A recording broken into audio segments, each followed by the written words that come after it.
भारत माता की, भारत माता की। हंडिया सूर्य मंदिर के ई पवित्र भूमि के हम नमन करिए। संकट मोचन तथा गुनियाजी तपोभूमि आप बिहार के प्रथम मुख्यमंत्री बाबू श्री कृष्ण सिंह जी के ई वैभवशाली धरती पर अपने सबके अभिनंदन करिए। साथियों, ये मगही पान की धरती है और मैं तो बनारस का सांसद हूं। मगही पान और बनारस का संबंध हम लोगों से ज्यादा अच्छा अब कौन जानेगा। साथियों, नवादा हो, गयाजी हो, नालंदा हो, औरंगाबाद, जहानाबाद, अरवल हो, यहां अद्भुत सामर्थ्य है। इस क्षेत्र के नायक बिहार केसरी श्री कृष्ण बाबू जी ने बिहार के विकास की जो नींव रखी, वो आज भी हम सबके लिए प्रेरणा देती है।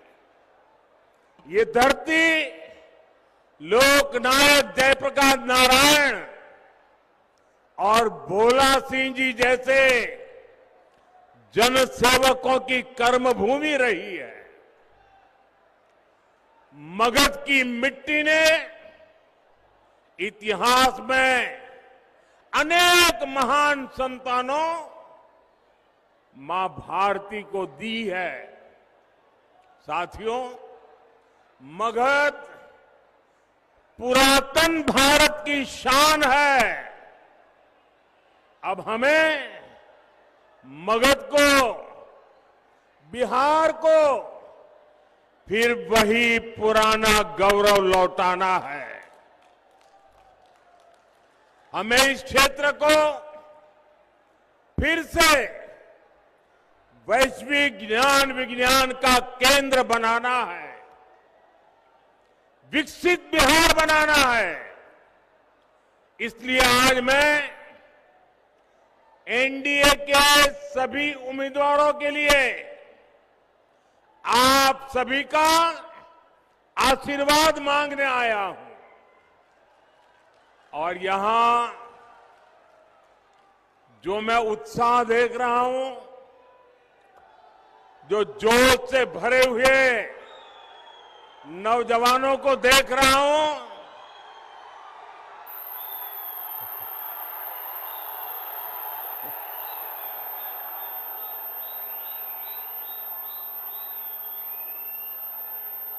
उसका एक ही संदेश है, फिर एक बार एनडीए सरकार, फिर एक बार, फिर एक बार, फिर एक बार, फिर एक बार बिहार में फिर से सुशासन सरकार। साथियों, यहां बहुत बड़े स्तर पर खेती किसानी होती है।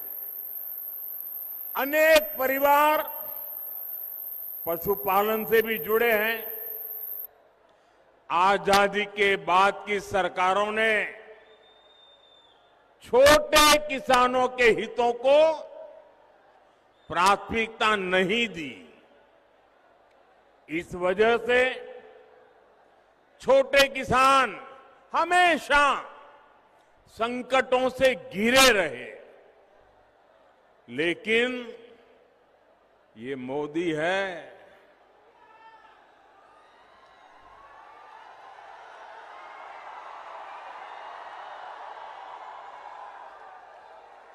जिसे किसी ने नहीं पूछा, मोदी उन्हें पूजता है।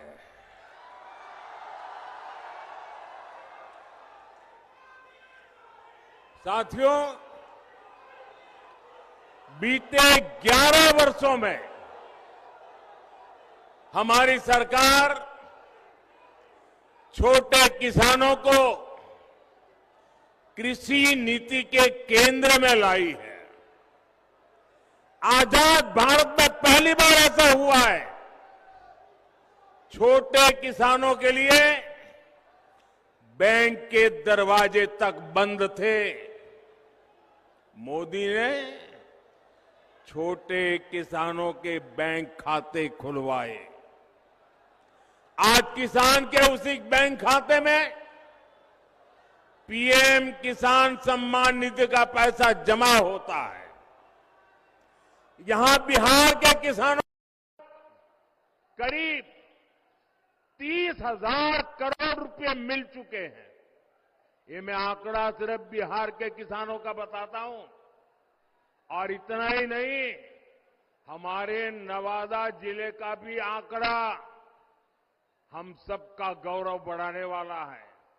यहां के 2 लाख किसानों के खाते में 650 करोड़ रुपए जमा हो चुके हैं।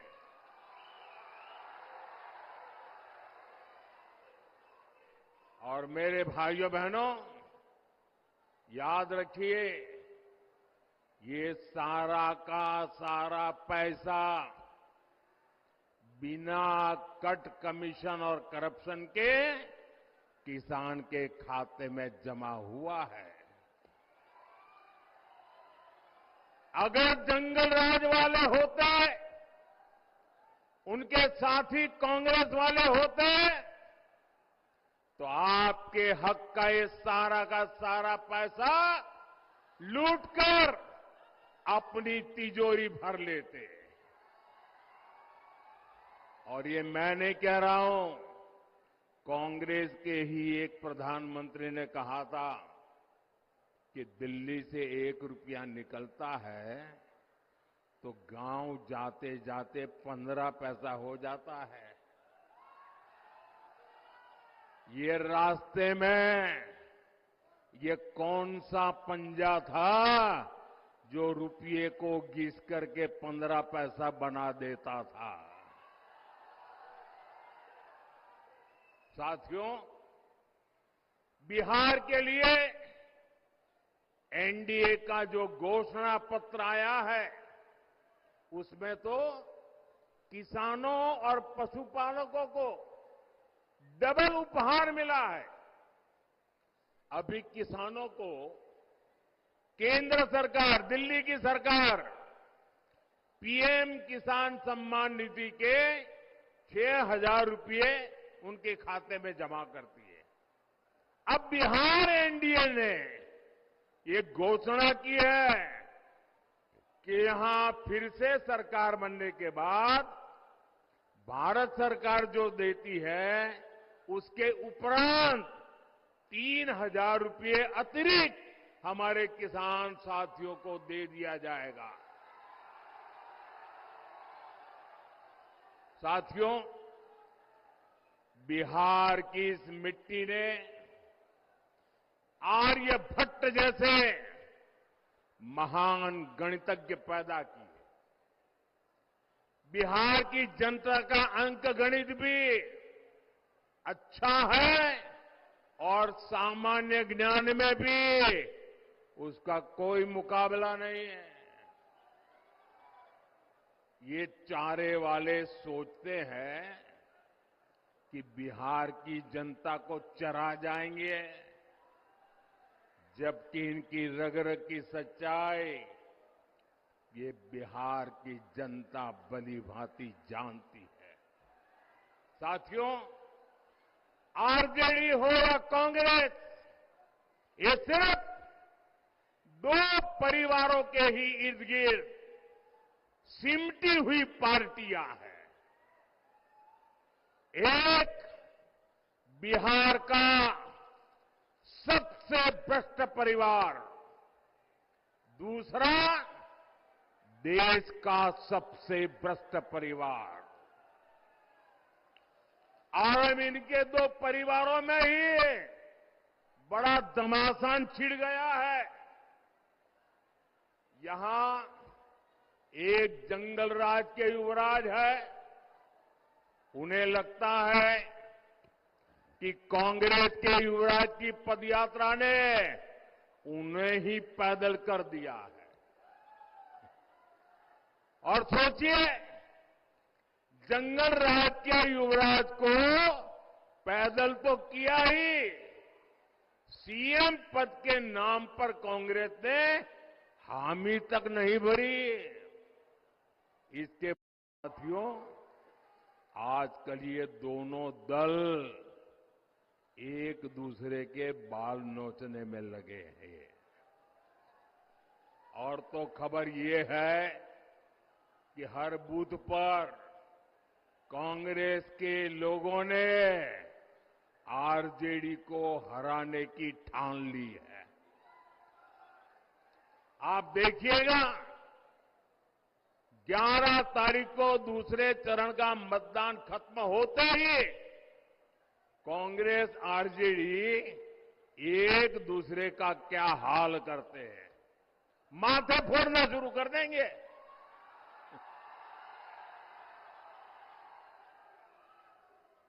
साथियों, बिहार का तेज विकास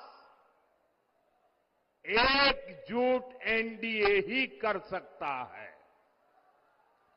आज बिहार में नीतीश जी का शानदार नेतृत्व है, साथ में हमारे पूर्व मुख्यमंत्री मांझी जी है, उपेंद्र कुशवाहा जी है, मेरे युवा साथी चिराग बाबू है,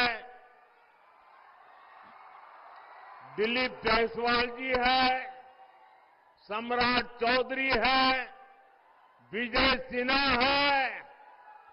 ऐसी एक सशक्त टीम हमारे पास है। एनडीए सबको अवसर देता है, सबको सम्मान देता है, जबकि जंगल राज वालों के लिए सिर्फ और सिर्फ अपना परिवार सबसे ऊपर है।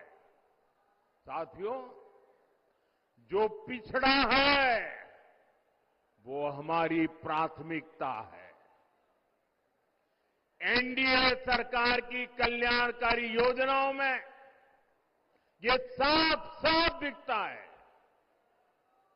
हर गरीब को पक्का घर मिले, ये मोदी का संकल्प है। हमारी सरकार ने गरीबों के लिए देश में 4 करोड़ से ज्यादा पक्के घर बनवाए। ये 4 करोड़ घर आंकड़ा छोटा नहीं है। यहां बिहार के भी 60 लाख परिवारों को पक्के घर मिले। ये घर किसको मिले हैं? इन घरों के लाभार्थी गरीब, दलित, महादलित, पिछड़े, अति पिछड़े परिवार के ही लोग हैं। साथियों, नल से जल हो, गैस कनेक्शन हो, शौचालय हो, बिजली कनेक्शन हो, इसका सबसे बड़ा लाभार्थी भी वंचित समाज ही है।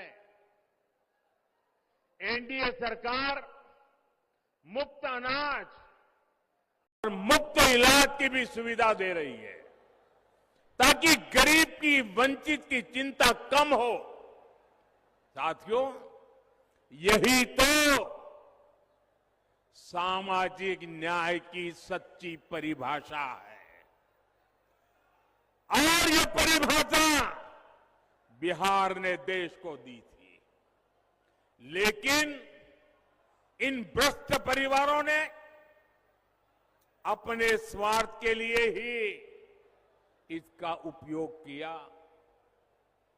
मैं बिहार एनडीए की टीम को बधाई दूंगा कि आपने सच्चे सामाजिक न्याय के संकल्प को लगातार मजबूती दी है। भाइयों और बहनों, मगध की इस धरती ने हर उतार चढ़ाव देखे हैं। मैं यहां के सभी नौजवान साथियों को बहुत सतर्क रहने के लिए कहूंगा। मेरे नौजवान साथियों, मेरी बात गौर से सुनिए और अपने परिवार के जो बड़े लोग हैं, जरा उनसे मेरी ये बात की चर्चा कीजिए। आप सोचिए, जब आपके दादा दादी, आपके नाना नानी ने श्री कृष्ण बाबूजी का दौर देखा था, उस दौरान बिहार नई उम्मीदों, नए भविष्य की तरफ आगे बढ़ रहा था। शिक्षण संस्थान बन रहे थे, छोटी बड़ी मिलें, फैक्ट्रियां लग रही थी।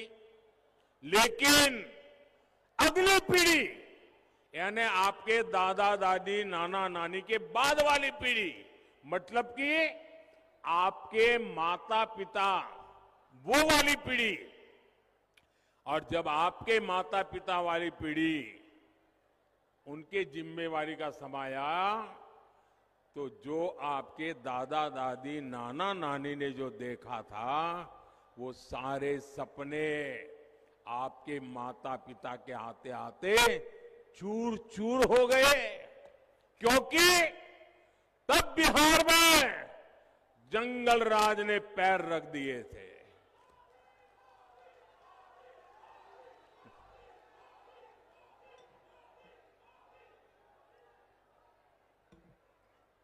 साथियों,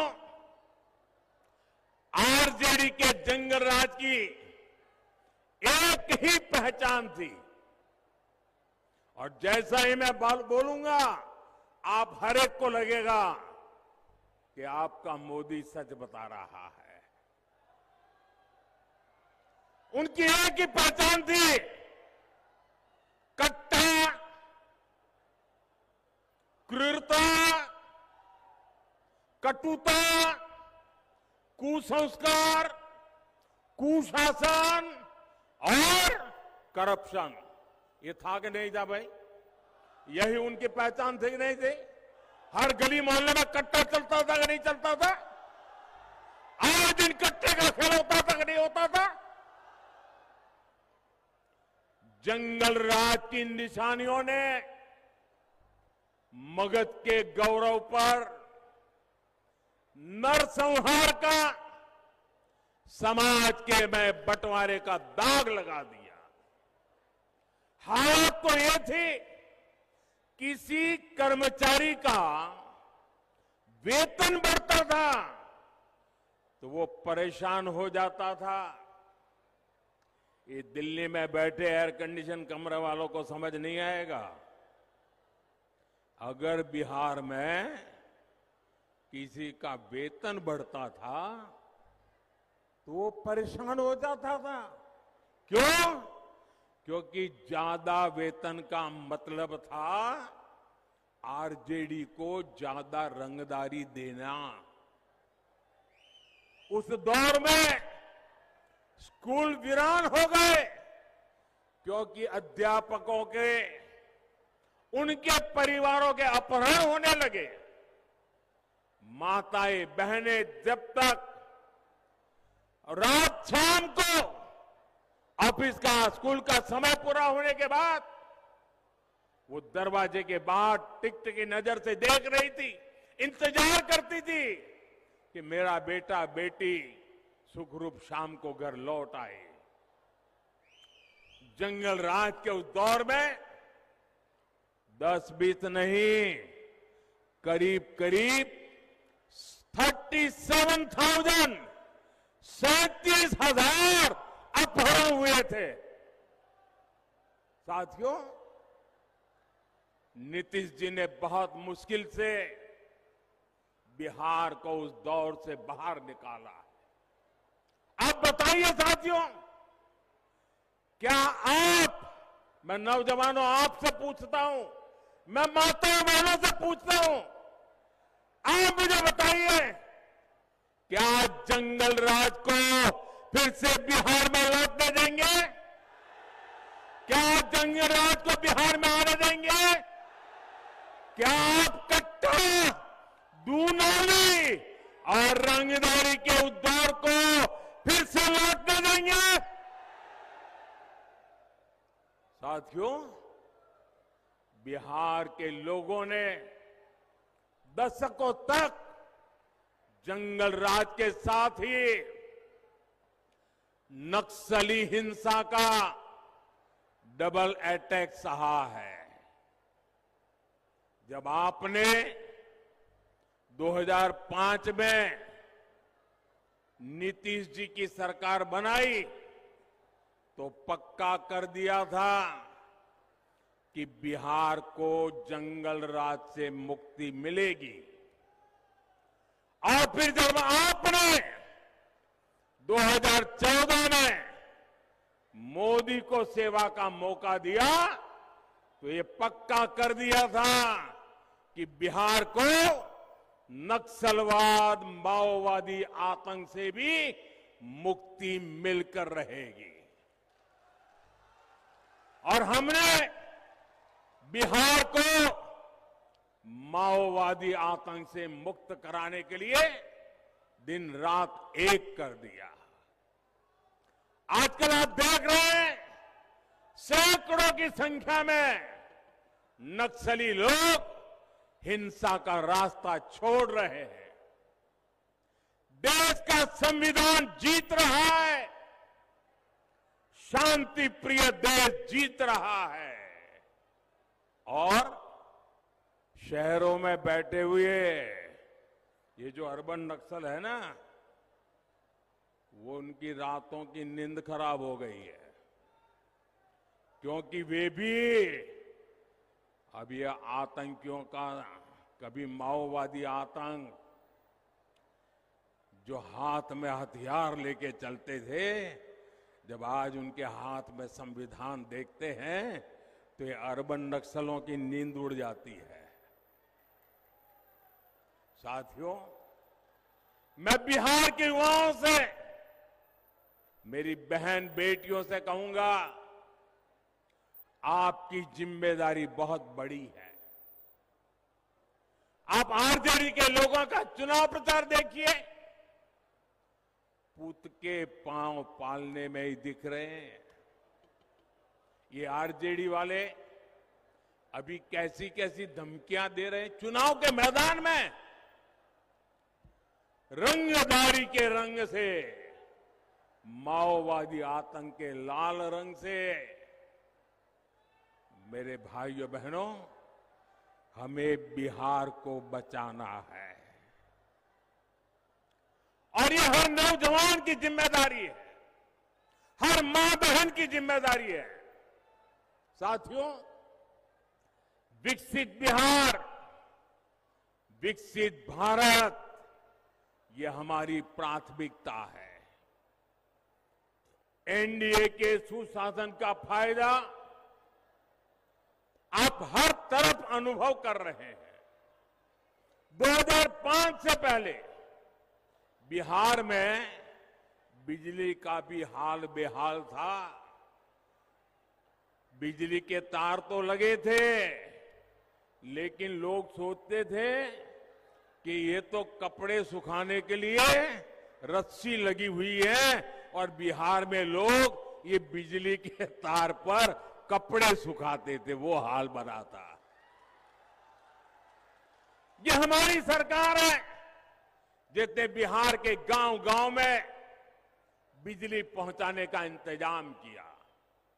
मैं आप लोगों से एक आग्रह करूंगा, आप में से जितने लोगों के पास मोबाइल है, जरा मोबाइल फोन निकालिए और अपने मोबाइल फोन की जरा लाइट चालू कीजिए, लाइट ऑन कीजिए। सबके सब लोग अपने मोबाइल फोन की लाइट ऑन कीजिए।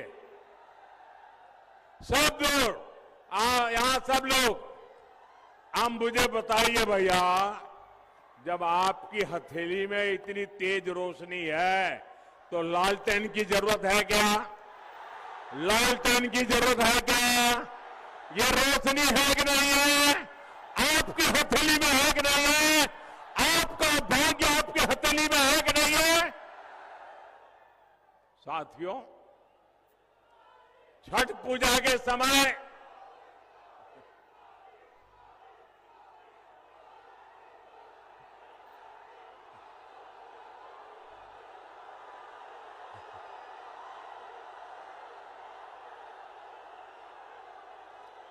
आप मोबाइल नीचे करिए भैया, आपका प्यार मुझे मंजूर है। साथियों, छठ पूजा के समय हम प्रकृति की, सूर्य देव की पूजा करते हैं। आरजेडी कांग्रेस के लोग छठी मैया की पूजा को नौटंकी, ड्रामा बताते हैं, ड्रामा। छठी मैया का अपमान करते हैं। इन लोगों को सूर्य देव की शक्तियों का भी अंदाजा नहीं है। ये हमारी सरकार है जो सूर्य देव की ऊर्जा से बिजली बनाने में जुटी है। नवादा जिले में ही बिहार का सबसे बड़ा तैरता हुआ बिजली घर बनकर के तैयार है।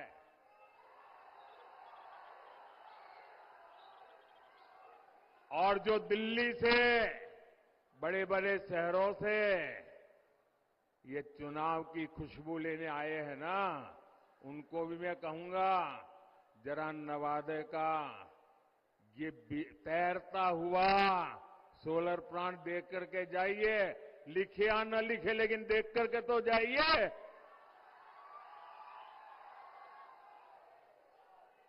हम बिहार में पीएम सूर्यघर मुफ्त बिजली योजना का भी विस्तार करने में जुटे हैं। इसके तहत हर लाभार्थी परिवार को छत पर सोलर प्लांट लगाने के लिए 75 से 80 हजार रुपये सरकार दे रही है। एक एक परिवार को 75,000 to 80,000 रुपीज हर परिवार को दिया जाता है। साथियों, जिन घरों में ये सोलर प्लांट लग रहा है, वहां का बिजली बिल 0 हो गया, 0। बिजली का बिल 0 हुआ, इतना ही नहीं, अतिरिक्त बिजली बेच करके कमाई भी हो रही है भाइयों। साथियों, बिहार में फिर से एनडीए सरकार बनने के बाद इस अभियान को और तेज किया जाएगा। साथियों, बिहार के नौजवानों को बिहार में ही अच्छी शिक्षा मिले, इस पर हमारा बहुत जोर है। नीतीश जी के नेतृत्व में जो सुशासन आया है, उससे बिहार शिक्षा और कौशल विकास के केंद्र के रूप में उभर रहा है। आज बिहार में बहुत बड़ी संख्या में स्कूल, कॉलेज और इंजीनियरिंग कॉलेज बन रहे हैं। इसका बहुत बड़ा फायदा हमारे बिहार के युवाओं को हो रहा है। अब उनके सामने पढ़ने के लिए दूसरे राज्यों में जाने की मजबूरी नहीं है।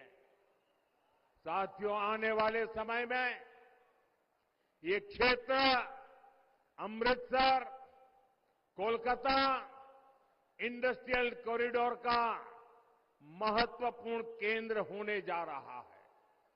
हजारों करोड़ रुपए का निवेश यहां होने वाला है। आने वाले सालों में यहां सैकड़ों उद्योग लगेंगे। बिहार का नौजवान, मेरे नौजवान साथियों, ये मोदी की गारंटी है, लिख लीजिए।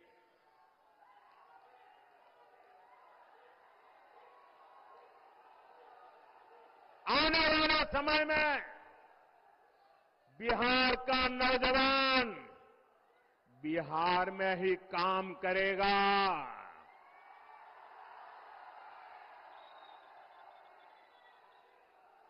बिहार का नौजवान बिहार में ही काम करेगा, बिहार का नाम करेगा।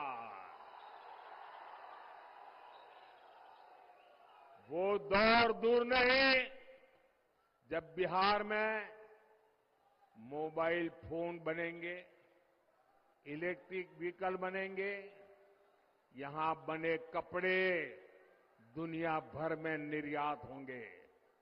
साथियों, मैं जब भी बिहार की धरती पर आता हूं तो सबसे ज्यादा यहां ऊर्जा, सबसे ज्यादा उत्साही हमारी बहनों बेटियों को देखने को मिलता है। आप बहनों की विशाल उपस्थिति बताती है कि अब बिहार की महिलाएं प्रगति की सच्ची शक्ति बन चुकी है। कोई जीविका दीदी बनकर गांव की अर्थव्यवस्था में योगदान दे रही है, कोई लखपति दीदी बनकर आत्मनिर्भरता की मिसाल जगा रही है, कोई कृषि सखी, कोई बैंक सखी या नमो ड्रोन दीदी बनकर विकसित बिहार की कहानी लिख रही है। साथियों, मुख्यमंत्री महिला रोजगार योजना की चर्चा पूरे देश में हो रही है।